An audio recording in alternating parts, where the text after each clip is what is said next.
Hello guys, வணக்கம் and welcome back to சிறப்பு media 2.0. நான் உங்கள் உதய். இந்த வீடியோவில் நம்ம எதை பற்றி பார்க்க போகிறோம் அப்படின்னு பார்த்தீங்கன்னா, பிக் பாஸ் சீசன் 9 உடைய 9வது வாரத்துக்கான 3வது நாளுக்கான இரவு நேர ஓட்டிங் முடிவுகளை தான் இந்த வீடியோவில் முழுசாக பார்க்க போகிறோம். ஸோ இந்த வீடியோக்கு போகிறதுக்கு முன்னாடி நம்மளோட சேனலை சப்ஸ்கிரைப் பண்ணாதவங்க சப்ஸ்கிரைப் பண்ணி வச்சுக்கோங்க. பக்கத்தில் ஒரு வெள்ளைக்கான இருக்கும், அதையும் ப்ரெஸ் பண்ணி ஹாலில் போட்டுக்கோங்க. அப்போ தான் நாங்கள் அப்டேட் பண்ணுற ஒவ்வொரு வருஷமும் உங்களுக்கு நோட்டிஃபிகேஷன் வந்து சேரும். அது தாண்டி இந்த வீடியோவுக்கு குறைஞ்சபட்சம் ஒரு 1000 லைக்கான எதிர்பார்க்குறோம். ஸோ லைக்கை போடுங்க, வீடியோ பாருங்கள். வாங்க இந்த வீடியோக்குள்ள வந்து போகலாம். நம்பர் 1 பொசிஷனில் யார் இருக்காங்க அப்படின்னு பார்த்தீங்கன்னா, த ஒன் அண்ட் ஒன்லி கானா வினோத் அவர்கள் தான் வந்து இருந்துட்டு இருக்காங்க. ஸோ அவங்க வாங்கிய ஓட்டுகளோட எண்ணிக்கை அப்படின்னு சொல்லி பார்க்கும்பொழுது 99,266 ஓட்டுகளாகும். அண்ட் பர்சன்டேஜ் ஆஃப் ஓட்டிங்ஸ் அப்படின்னு சொல்லி பார்க்கும்பொழுது 25.14% வந்து இருந்துட்டு இருக்காரு கானா வினோத் அவர்கள். ஆக்சுவலாக இவர் வாங்கக்கூடியதான் வாக்குகள் அப்படின்னு வந்து சொல்லலாம். ஏன்னா இதுக்கு முன்னாடி காலங்களில், இதுக்கு முன்னாடி வாரங்கள் வந்து பார்த்திங்க அப்படின்னா ஃபஸ்ட்டு பொசிஷன்லேயே வந்து இருந்தாலும் 1,00,000 வாக்குகளை தாண்டறதுக்கு 4 நாள் வந்து ஆகும். பட் இந்த மனுஷன் வந்து பார்த்திங்கன்னா தொடங்கி 2 நாள்லேயே வந்து பார்த்திங்கன்னா வாங்கியிருக்காங்க. ஸோ அதுதான் வினோத்தோடைய பவர் அப்படின்னு வந்து நான் நினைக்கிறேன். ஏன்னா அவ்வளோ வாக்குகளை வாங்கி குவிச்சிருக்காரு. 2வது பொசிஷன் யார் இருக்காங்க அப்படின்னு பார்த்தீங்கன்னா, விஜே பார்வதி அவர்கள் இருக்காங்க. ஸோ அவங்க வாங்கிய ஓட்டுகளோட எண்ணிக்கை அப்படின்னு சொல்லி பார்க்கும்பொழுது 58,096 ஓட்டுகளாகும். அண்ட் பர்சன்டேஜ் ஆஃப் ஓட்டிங்ஸ் அப்படின்னு சொல்லி பார்க்கும்பொழுது 14.71% இருந்துட்டு இருக்காங்க விஜே பார்வதி அவர்கள். ஸோ இவங்களுடைய ஆட்டத்துடைய போக்கு வந்து பார்த்திங்கன்னா பிக் பாஸ் அவர்களே பயங்கரமாக வந்து பாராட்டிட்டு இருந்தாங்க. சொல்லப்போனால் பிக் பாஸ் அவர்கள் ஒட்டுமொத்த ஹவுஸ்மேட்ஸையும் வச்சு செய்யு வந்து செஞ்சுட்டு இருக்கும்போது பார்வதியோடைய அப்கிரேட் அப்படிங்கிறது சூப்பராக வந்திருக்கு ஒவ்வொரு டாஸ்க்கு. ஸோ அதுதான் நாங்கள் எதிர்பார்க்குறோம் அப்படிங்கிற மாதிரி பிக் பாஸ் அவர்கள் சொல்லியிருந்தாங்க. ஸோ அதுவே வந்து பார்த்திங்கன்னா அவங்களுக்கு மிகப்பெரிய அளவில் ஒரு ப்ளஸ்ஸாக வந்து மாறப்போகுது. 3வது பொசிஷன் யார் இருக்காங்க அப்படின்னு பார்த்தீங்கன்னா, திவ்யா கணேஷ் அவர்கள் இருந்திருக்காங்க. ஸோ அவங்க வாங்கிய ஓட்டுகளோட எண்ணிக்கை அப்படின்னு சொல்லி பார்க்கும்பொழுது 41,351 ஓட்டுகளாகும். அண்ட் பர்சன்டேஜ் ஆஃப் ஓட்டிங்ஸ் அப்படின்னு சொல்லி பார்க்கும்பொழுது 10.47% இருந்துட்டு இருக்காங்க திவ்யா கணேஷ் அவர்கள். ஆக்சுவலாக இவங்களும் வந்து பார்த்திங்கன்னா ஒரு நல்ல பர்ஃபார்மன்ஸ் இன்றைக்கி வந்து கொடுத்துட்ருக்காங்க. கமருதீனை தெரிக்க விட்டுருக்காங்க, நிறைய கேள்விகள் வந்து எழுப்பியிருக்காங்க.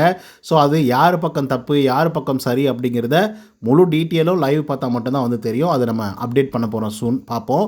அதுக்கடுத்து 4வது பொசிஷனில் விக்ரம் அவர்கள் எழுந்திருக்காங்க.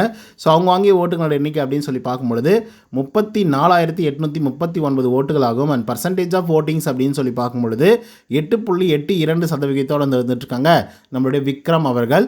ஸோ விக்ரமை பொறுத்தவரையிலும் நல்ல வாக்குகள் லாஸ்ட் வீக் வந்து வாங்கியிருந்தாங்க. பட் இப்போ வந்து பார்த்திங்க அப்படின்னா பயங்கரமாக தடுமாறிட்டு இருக்காரு. அதுக்கான ரீசன் என்னவா இருக்கும் அப்படிங்கிறத கமெண்ட்ஸில் வந்து பதிவு பண்ணுங்கள். 5வது பொசிஷனில் யார் இருக்காங்க அப்படின்னு பார்த்தீங்கன்னா, கமருதீன் அவர்கள் இருந்திருக்காங்க. ஸோ அவங்க வாங்கிய ஓட்டுகளோட எண்ணிக்கை அப்படின்னு சொல்லி பார்க்கும்பொழுது 33,107 ஓட்டுகளாகும். அண்ட் பர்சன்டேஜ் ஆஃப் ஓட்டிங்ஸ் அப்படின்னு சொல்லி பார்க்கும்பொழுது கிட்டத்தட்ட 8.38% இருந்துட்டு இருக்காங்க கமருதீன் அவர்கள்.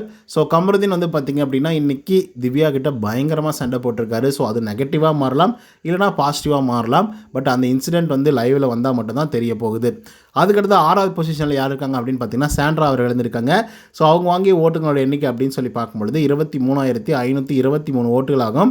அண்ட் பர்சன்டேஜ் ஆஃப் ஓட்டிங்ஸ் அப்படின்னு சொல்லி பார்க்கும்பொழுது 5.96% இருந்துட்டு இருக்காங்க சாண்ட்ரா அவர்கள்.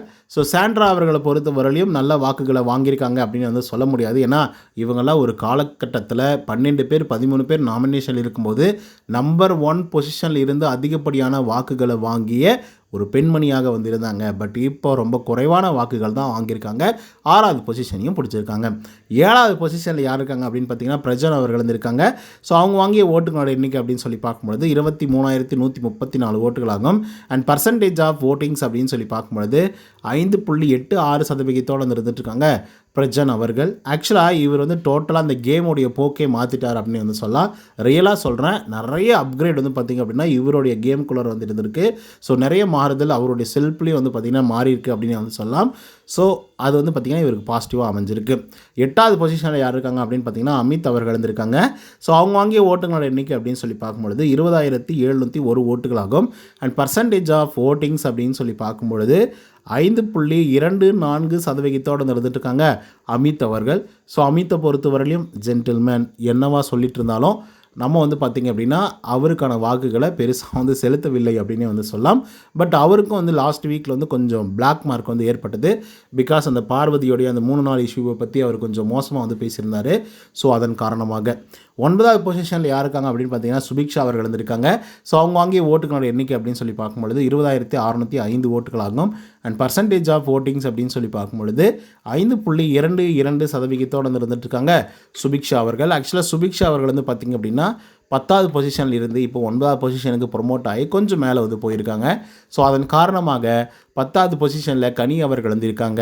ஸோ அவங்க வாங்கிய ஓட்டுகளோட எண்ணிக்கை அப்படின்னு சொல்லி பார்க்கும்பொழுது 20,551 ஓட்டுகளாகும். அண்ட் பர்சன்டேஜ் ஆஃப் ஓட்டிங்ஸ் அப்படின்னு சொல்லி பார்க்கும்பொழுது 5.2% வந்து இருந்துட்டுருக்காங்க கனி அவர்கள். ஆக்சுவலாக கனி என்னென்னமோ பண்ணுறாங்க, பெருசாக வந்து வாக்குகள் வந்து பெருசாக வாங்க மாட்டேங்கிறாங்களோ அப்படிங்கிற மாதிரி வந்துருக்கு. ஸோ இப்படியே போச்சு அப்படின்னா மேபி இந்த வாரமே கூட எவிக்ட் ஆகி வெளியே போகிறதுக்கான வாய்ப்புகள் இருக்குது. ஆக்சுவலாக அவங்க கடந்த ஒரு 3-4 வாரமாகவே எவிக்ட் ஆகி வெளியே போக வேண்டிய ஒரு ஆளாக இருக்கும் பொழுது அப்பப்போ சேவ் பண்ணி விட்டுறாங்க கனி அவர்களை. ஸோ இந்த வாரம் பார்ப்போம் என்ன நடக்குது அப்படின்னு சொல்லி. அதுக்கடுத்தா எஃப்ஜே அவர்கள் 11வது பொசிஷன் வந்து பிடிச்சிருக்காங்க. சொல்லப்போனால் கடைசி பொசிஷன். அவங்க வாங்கிய ஓட்டுகளோட எண்ணிக்கை அப்படின்னு சொல்லி பார்க்கும்பொழுது 19,722 ஓட்டுகளாகும். அண்ட் பர்சன்டேஜ் ஆஃப் ஓட்டிங்ஸ் அப்படின்னு சொல்லி பார்க்கும்பொழுது 4.99% இருந்துகிட்ருக்காங்க எஃப்ஜே அவர்கள். பிக் பாஸ் வீட்டுக்குள்ளே இப்போ தெரிக்க விடுற மாதிரி ஒரு மூமெண்ட்டை வந்து கிரியேட் பண்ணியிருக்காங்க பிரஜன் அவர்களும் அதுக்கப்புறம் நம்முடைய சுபிக்ஷா அவர்களும். என்ன பண்ணிட்டாங்க அப்படின்னு பார்த்தீங்கன்னா, டைமண்டை வந்து பார்த்திங்க அப்படின்னா திருடிட்டாங்க, டைமண்ட் செயினை. ஸோ திருடினதை வந்து மற்றவங்க பார்த்தாங்களா இல்லையா அப்படிங்கிறதா மிகப்பெரிய விவாதமாக இப்போது வந்து போயிட்டுருக்கு. ஆக்சுவலாக டாஸ்க் ஒன்று வந்து கொடுத்துருந்தாங்க. டெய்லி வந்து ஒரு டாஸ்க் வந்து நடைபெறும் இல்லையா ஒவ்வொரு டீமுக்கும். ஸோ அந்த விதத்தில் இந்த வாரமும் அதுவும் இன்றைக்கி வந்து பார்த்திங்கன்னா அதே போல் ஒரு டாஸ்க் வந்து கொடுக்கப்பட்டிருந்தது. அது பார்க்குறதுக்கு பயங்கர இன்ட்ரெஸ்டிங்காக வந்திருந்தது. ஸ்மெல் லிக்கு இந்த மாதிரிலாம் வந்து பார்த்திங்கன்னா கொடுத்துட்ருந்தாங்க. முட்டை, எலுமிச்சை பழம் அப்படின்ற மாதிரிலாம் வந்து கொடுத்துட்ருந்தாங்க. ஸோ இந்த மாதிரிலாம் கொடுத்துட்ருக்கும்போது டக்குன்னு டாஸ்க் முடிஞ்ச உடனே இவங்க 2 பேரும் வந்து எஸ்கேப் ஆகி ஓடி வந்து பார்த்திங்க அப்படின்னா டக்குன்னு வந்து திருடிட்டாங்க. ஆனால் என்னை பொறுத்த வரலையும் யாருமே பார்க்கல அப்படின்னு தான் நினைக்கிறேன் அவங்க எடுத்ததை. பட் அவங்க வந்து ஒரு மாதிரி பரபரப்பாக ஆன உடனே வந்து பார்த்திங்க அப்படின்னா எல்லாரும் வந்து நீங்கள் திருடிட்டீங்க அப்படின்னு சொல்லி அதுக்கப்புறம் தான் வந்து பார்த்திங்கன்னா கூச்சல் போட ஆரம்பிச்சிட்டாங்க மற்ற டீம் வந்து இருக்கக்கூடிய டீம்களில். ஸோ அதனால் வந்து பார்த்திங்கன்னா பெரிய சலசலப்பே வந்து ஏற்பட்டுருச்சு. இல்லை நாங்கள் பார்த்துட்டோம் அப்படின்னு சொல்லி ஒரு தரப்பாரும், இல்லை நீங்கள் வந்து பார்க்கவே இல்லை நாங்கள் எடுக்கும்போது அப்படின்னு சொல்லி எடுத்தவங்களும் வந்து பார்த்திங்க அப்படின்னா பயங்கரமாக ஃபைட் பண்ணிகிட்ருக்காங்க. ஸோ இதுக்கிடையில் வந்து பார்த்திங்கன்னா ஏகப்பட்ட வாக்குவாதங்கள், ஏகப்பட்ட பிரச்சனைகள், ஏகப்பட்ட சண்டைகள் அப்படின்னு சொல்லி போயிட்டுருக்கு. குறிப்பாக சொல்லணும் அப்படின்னு பார்த்திங்கன்னா ஃபிசிக்கல் வயலன்ஸ்லாம் வந்து பண்ணக்கூடாது அப்படின்னு சொல்லி திவ்யா கணேஷ் வந்து பண்ணிகிட்ருக்காங்க. ஏன்னா ரம்யா ஜோ வந்து பார்த்திங்கன்னா பிடிச்சி ஒரு அழுத்திருப்பாங்க அந்த பாத்ரூம் கிட்ட. ஸோ அதன் காரணமாக வந்து பார்த்திங்கன்னா அவ்வளோ பெரிய பிரச்சனை ஆகிடுச்சு. ஃபிசிக்கல் வயலன்ஸ் ஏதாவது வந்துச்சு அப்படின்னா என்னவெல்லாம் வந்து கேட்கவே கூடாது அப்படின்னு சொல்லியும் நம்மளுடைய ரம்யா ஜோ அவர்கள் வந்து சொல்லியிருக்காங்க.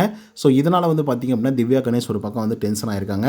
2 டீம் பக்கமும் பயங்கர டென்ஷன் வந்து நிலவிட்டுருக்கு. குறிப்பாக வந்து சபரநாதன் வந்து நீங்கள் வந்து என்னோடதை வந்து எடுத்தீங்க இல்லையா எங்களோட செயினை, ஸோ அப்போ நாங்களும் வந்து எடுக்கிறோம் அப்படின்னு சொல்லி அவர் வந்து பார்த்திங்கன்னா அந்த செயினை எடுத்து வச்சுட்ருக்காரு. ஸோ அதனால் ஒரு பெரிய பரபரப்பு வீட்டுக்குள்ளே வந்து நடந்துகிட்ருக்கு. ஸோ இதுக்கான சொல்யூஷன் என்ன நடக்க போகுது அப்படிங்கிறத நம்ம பொறுத்து தான் பார்க்கணும். அண்ட் இந்த வாரத்தோடைய முடிவில் தெரிஞ்சிடும் யார் எவிக்டாக வெளியே போகிறாங்க அப்படின்னு சொல்லி. முடிவெல்லாம் இல்லை, நாளைக்கு தெரிஞ்சிடும். ஸோ கண்டிப்பாக அப்டேட் பண்ணுறேன்.